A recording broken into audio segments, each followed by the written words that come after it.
పచ్చిమిరపకాయ టమాటా పచ్చడి అయితే చేస్తున్నానండి. దానికి కావాల్సిన పదార్థాలు అనమాట 4 టమాటాలు అయితే తీసుకున్నానండి నేను. చూసారు కదా చిన్న సైజువి. దాంతోపాటు 9 అంటే 9 పచ్చిమిరపకాయలు తీసుకున్నాను కరెక్ట్గా. ఇంకా దాంతోపాటు 4 వెల్లుల్లి రెబ్బలు, కొంచెం జీలకర్ర, కొంచెం పసుపండి. సో ఇవే అన్నమాట టమాటా పచ్చడికి కావాల్సిన పదార్థాలు. చాలా అంటే చాలా రుచిగా ఉంటుందండి పచ్చడి. సో నేనైతే చింతపండు అయితే వేయట్లేదు. మీరు కూడా ఒకసారి వేయకుండా ట్రై చేయండి. కొంతమంది వేస్తారు, కొంతమంది వేయరు. పచ్చడి అయితే చాలా టేస్టీగా సూపర్గా వస్తుంది. ఆయిల్ మరిగిన ఆయిల్లో పచ్చిమిరపకాయలు అయితే వేసానండి. చూసారు కదా వేగుతున్నాయి.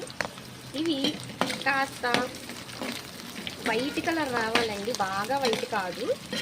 ఆ గ్రీన్ కలర్ మీద కొంచెం వైట్ కనిపిస్తే అది మనకు బాగా వేగినట్టు అనమాట. సో ఇప్పుడు ఇందులో నేను ఇందాక మీకు చూపించినంత జీలకర్ర అయితే వేసుకున్నాను.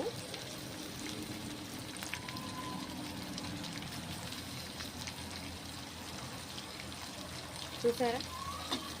ఉప్పు అది నేను ఇప్పుడు ఏం వేయనండి, చెప్తాను నేను ఉప్పు వేస్తాను.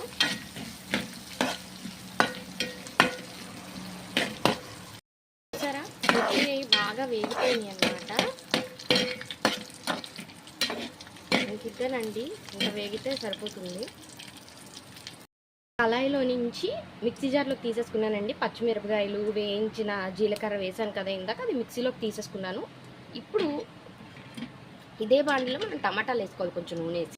టమాటా పచ్చడిలో కిందకి వెల్లుల్లిపాయలు కూడా చూపించాను కదండి, ఆ వెల్లుల్లిపాయలు కూడా వేసేసుకున్నాను. అంటే జీలకర్ర, పచ్చిమిరపకాయలు, వెల్లుల్లిపాయలు వేసుకున్నాను. ఆయిల్లో టమాటా ముక్కలు, దాంతోపాటు పసుపు, చిటికెడంత పసుపు ఇందాక తీసుకున్నాం కదండి, అది వేసాను. కలుపుకోవాలన్నమాట. అయితే ఇక్కడ నేను ఉప్పు అనేది అసలు వేయలేదండి. ఉప్పు ఎప్పుడు వేయాలంటే టమాటాలు కాస్త మగ్గిన తర్వాత నేను వేస్తాను.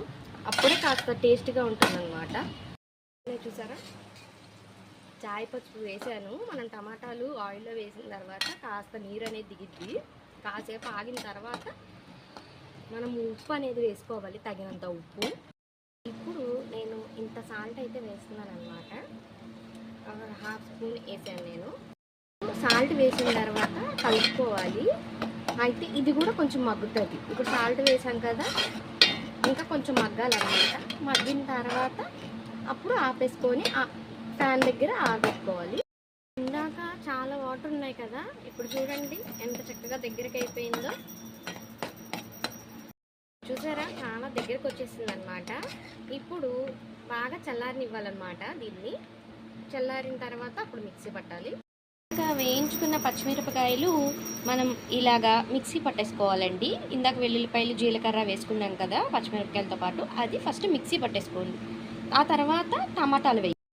పచ్చిమిరపకాయలు, వెల్లుల్లిపాయలు, జీలకర్ర, ఇప్పుడు టమాటాలు, వేయించిన టమాటాలు వేసానన్నమాట.